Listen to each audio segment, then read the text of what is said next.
गांधी ने फिर किया देश का अपमान। पीएम मोदी देश का मान बढ़ाते हैं, राहुल गांधी घटाते हैं। ऐसे कब तक देश का नाम खराब करते रहेंगे कांग्रेस के पूर्व अध्यक्ष?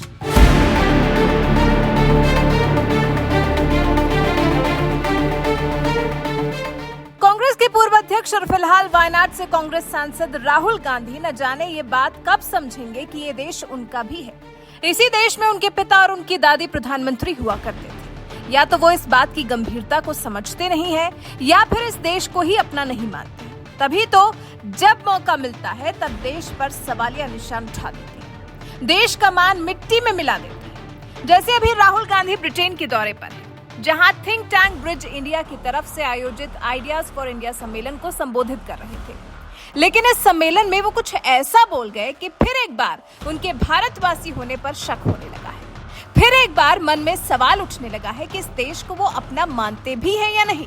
और जब उन्होंने विदेशी मंच पर फिर एक बार भारत को नीचा दिखाने का काम किया तो अब सोशल मीडिया का जमाना है। यहाँ कहां और कैसे बख्शे जाएंगे वो राहुल गांधी बेहतर समझ सकते हैं।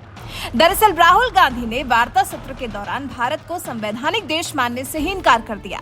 उन्होंने कह दिया, संविधान के अनुसार भारत राष्ट्र नहीं है। जिस पर कश्मीरी हिंदू नाम के यूजर ने ट्वीट किया और राहुल गांधी से पूछा, राहुल जी क्या आप भारत को राष्ट्र के रूप में नहीं देखते हैं?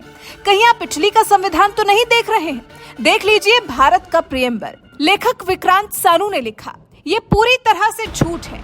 राहुल गांधी लगता है कि अमेरिकी इतिहास पढ़ रहे हैं। स्वतंत्रता के बाद राज्यों को बार बार पुनर्गठित किया गया और उनकी कोई निश्चित पहचान नहीं थी। भारत एक सिविलाइजेशनल एंटिटी है जो हजारों साल पुरानी है। वहीं अभिजीत अय्यर मित्रा ने लिखा, इन लोगों को अपनी कहानी सीधी करने की जरूरत है। पहले कॉमेडियन कुछ बकवास लिखता है जिसे आइडिया ऑफ इंडिया कहा जाता है, फिर दूसरा कॉमेडियन कहता है कि दो भारत है, फिर एक और कहता है कि कोई भारत नहीं है, सिर्फ राज्यों का एक संघ है। आगे क्या? वहीं लेखक आनंद रंगनाथन ने लिखा, राहुल गांधी के भाषण का सबसे चिंताजनक हिस्सा उनका ये मूर्खतापूर्ण दावा नहीं था कि भारत एक राष्ट्र नहीं है, अलबत्ता उनका ये दावा था कि देश अब मिट्टी के तेल में डूबा हुआ है, आपको बस एक चिंगारी चाहिए। वो क्या योजना बना रहे हैं? ये आदमी खतरनाक है। दरअसल देश की घरेलू राजनीति का जिक्र करते हुए राहुल गांधी ने बीजेपी पर निशाना साधा। कहा, बीजेपी का काम आवाजें दबाना है। पूरे देश में केरोसिन फैला है, बस आग लगाने के लिए चिंगारी की जरूरत है। We have huge unemployment. We have, as I said, the backbone of employment broken, and we have massive concentration of wealth. We are going to have social problems. They're coming, without any doubt. There is going to be a mass upsurge. Now the question is, can the opposition make that upsurge peaceful, effective in changing the politics? You could also have a situation where you have an uncontrolled upsurge, which is what we are seeing in Sri Lanka, right? India is not in a good place. The BJP has spread kerosene all over the country. You need one spark and we'll be in big trouble. And so I think that's also the responsibility of the opposition, the Congress, that bring people together, bring the communities together, bring the states together, bring the religions together and say, listen, we need to cool this temperature down, because if this temperature doesn't cool down, यह कांग्रेस के पूर्व अध्यक्ष चेता रहे हैं कि पूरे देश में केरोसिन फैला हुआ है और आग लगाने के लिए बस एक चिंगारी ही चाहिए। राहुल गांधी ने कहा, एक कार्यकर्ता से कहा जाता है कि आप ये कहेंगे और कुछ नहीं। ये कार्यकर्ता लोगों के गले के नीचे खास तरह के विचारों को उतारने के लिए तैयार किया गया है, फिर चाहे वो कम्युनिस्ट विचारधारा हो या राष्ट्रीय स्वयंसेवक संघ की सोच। इसके अलावा राहुल गांधी ने मौजूदा शासन पर देश को नुकसान पहुंचाने का भी आरोप लगाया। उन्होंने कहा, कांग्रेस की विचारधारा इससे लड़ने के लिए तैयार है। कृपया समझें, भारतीय जनता पार्टी का काम शोर मचाना और आवाजें दबाना है, जबकि हम सुनते हैं। ये दो अलग चीजें हैं, ये दो अलग डिजाइन है। अब राहुल गांधी न जाने कब ये खुद समझेंगे कि सच में ये दो अलग डिजाइन है। एक अलग अलग देशों में जाकर भारत का नाम बुलंदियों पर ले जाने का प्रयास करता है और दूसरा जाकर कुछ इस तरह से मटियामेड़ कर देता है। यही अंतर है शायद कांग्रेस और बीजेपी में। वैसे आप इस पर क्या टिप्पणी करना चाहते हैं? राहुल गांधी जो ब्रिटेन में जाकर भारत का नाम खराब करके आए हैं, उस पर आपके क्या विचार है? उस पर आप राहुल गांधी से क्या कहना चाहते हैं?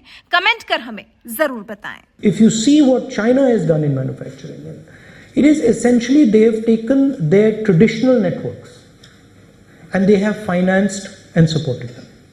And I think that's a huge opportunity for us. We have clusters across the country. In every state, we have clusters, leather clusters, brass clusters, agricultural clusters. We have to connect our financial system to these clusters, right? I mean, if you just look at Uttar Pradesh, pretty much every district has a product that is a world-beating product, but they have no finance, they have no marketing support, they have no incentive structure. So thinking about our past economic system, the past networks, and repurposing them, linking them to the global economy and financing them properly, I think that's a huge opportunity for Indian business. But Sorry, one last thing. I think it's very dangerous for one company to control all the airports, all the ports, all the infrastructure. you're talking about a private sector monopoly, Yeah. which used to exist a long time ago, but the liberalization of 1991 should have ended that. But it has never existed in this form. It has never existed with such massive concentration of power and capital. And this is another aspect that is throttling the conversation, because there is control of the media through this concentration of capital. Unemployment is at a record level. Wholesale inflation, I'm told, has now reached 15%. And yet, the BJP is winning elections and the Congress is not. Why is this happening? Polarization and total dominance of media, right? If you spend 4 or 5 hours looking at Indian television, you'll find you only see Mr. Narendra Modi.